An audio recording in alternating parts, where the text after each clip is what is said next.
Tēnā koe, and welcome to the video module for submitting your ECE return. To submit your ECE return, simply come to the Reports link in the menu bar, select MOE Reports and ECE Return Census. There's important information on each screen as you go through to submit it to the ministry, so please ensure that you review the information as you go through. For example, here it has that you need to ensure that you've recorded children's attendances for the return week, updated staff details, and ensure that all children have an NSN number allocated. Now, when you come into this screen, it automatically populates for the week beginning of the ECE return for you. So simply click Continue. In this section, this is about how long children would need to wait before they would be able to enrol at your service.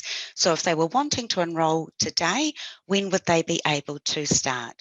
So select from the ministry's options in the drop-down box here, selecting what is appropriate for your service, ensuring you select something for each option. Once you've completed that, click the Continue button. In this section, it's about the languages used within your centre with children and what percentage of time that they're used. This must add up to 100%. Select the language from the drop-down and enter the percentage of the time that that language is used with children. Select up to 5 languages. Once you've entered all of the languages and the percentage of time used, click Continue. Now we're looking at the staff employed at your service and who has worked during the return week. Please read this important information about which staff to include on the return. If staff have worked during the return week, you'll notice that it will say did work beside their name, and currently you need to click on all of the staff members for them to be included or excluded from the return. Now, starting at the top of the list for the employees, we're going through a few different scenarios. For this staff member here, we're going to say that their role within the service is a support staff person. So you select support staff role and click Continue. Here, the information that they're requiring is whether or not the staff member is paid for the role, which you tick if they are, if they're permanently appointed to the role, and if it is a full-time role, as you can see, which is 25 hours or more per week. So ticking all that apply. In this section here, you need to record the total number of hours that that employee worked during the ECE return week. In this example, we're going to say 10 hours and you record it as a whole number, rounding up to the nearest hour. Once you've finished, click Continue. With this staff member, this is an example of an unregistered reliever that's worked at this service. So we click on the staff member's name, we select the role within the service and click Continue. We need to record if they have qualifications and what the qualifications are from the select list here. In this example, this is an unregistered staff member without any ECE teaching qualifications. The ethnicity is pulled through from the employee screen and you can change or add to it while you're here. Now, reading through, of course, the other important details that are in this screen, what you need to do is tick all that apply here. So if they hold a practicing certificate, if they're paid, if they're permanently appointed, and if it is a full-time role, more than 25 hours per week. When they've been working with children, you need to record the contact hours that they've been working with children during the ECE return. Now, what's helpful is here, it shows you the children's actual attendance for that week based on the child daily sign-in sheets. Now, what you can't have is an employee recorded as being in contact when there's no children in the centre. So, for example, here, the first child arrived at 7:10, which means you need to update the first start time to match when the first child arrived if they started earlier. Now, you can simply type in the time or you can actually modify it as well. I'll show you that in a different screen. So checking the start and end times across with the children's attendance for each day of the week. Once you've recorded all of that, scroll down, and once again here, we need to record the number of hours to the nearest whole hour that that employee worked.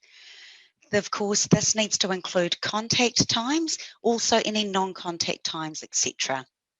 In this instance, the employee worked 40 hours. Select 40 hours. Now here too, you also need to select the age band of employees that have worked with staff during the ECE return week. If you've populated their birth date into the employee screen, it will give you the information here for you to easily select their age band. Once you've updated all of the information, click Continue. Working with this staff member, this is going to be an example of an ECE registered teacher working with children. We select their role, click Continue. What qualification they hold, based on the selection you've got available, ethnicity, and also these checkboxes here, if they are paid, permanently appointed, and if it is a full-time role. Once again, looking at the contact hours and ensuring that you don't have them recorded as being in contact when there are no children actually physically in the centre. Updating all that are required. Come down to here to enter in the total number of hours that that employee worked and once again their age band. Here's an example of a reliever who didn't work the week of the return. As you can see, did work as there's no information about the staff member working, so we know that they're not on the staff timesheets. To exclude a staff member from the return, you've got two options. One, you can just simply not tick any of these options and click Continue, or click Exclude from Return. All staff members that are listed here need some form of action taken.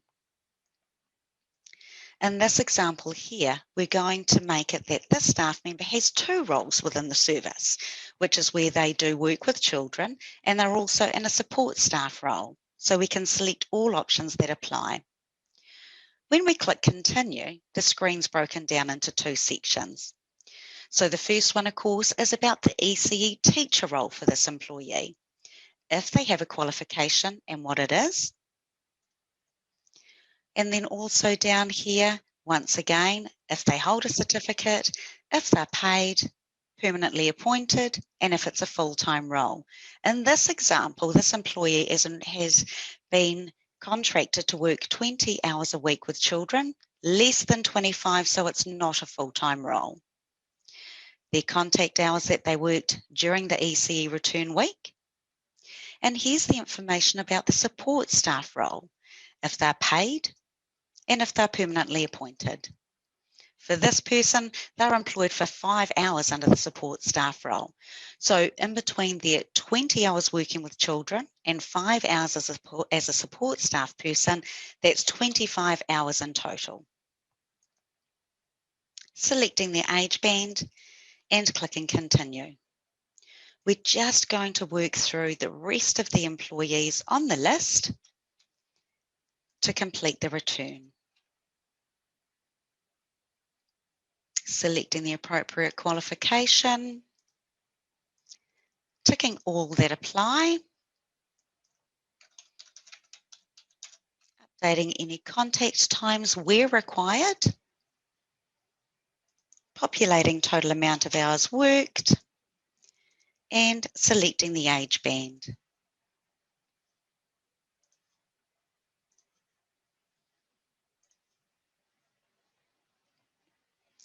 Now, if you have more than one service and use the central pool function, if you have employees that are in the central pool that did work at the service, they'll start at the bottom of the list and continue to be alphabetical like the employees within the service.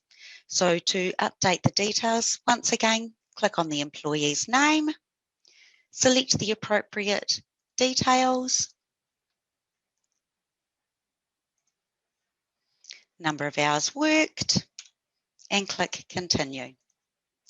To add more staff from Central Pool that may not be included in the list, simply click on the Central Pool button. Select the staff member and click Continue.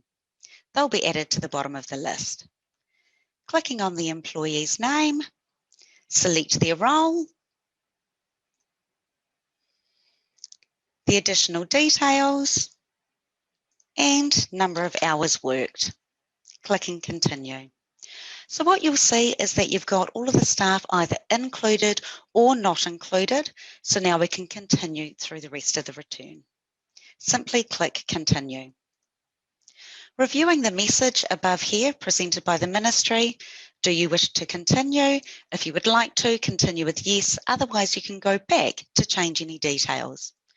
Once you click yes, you can see that that return has been submitted to the Ministry.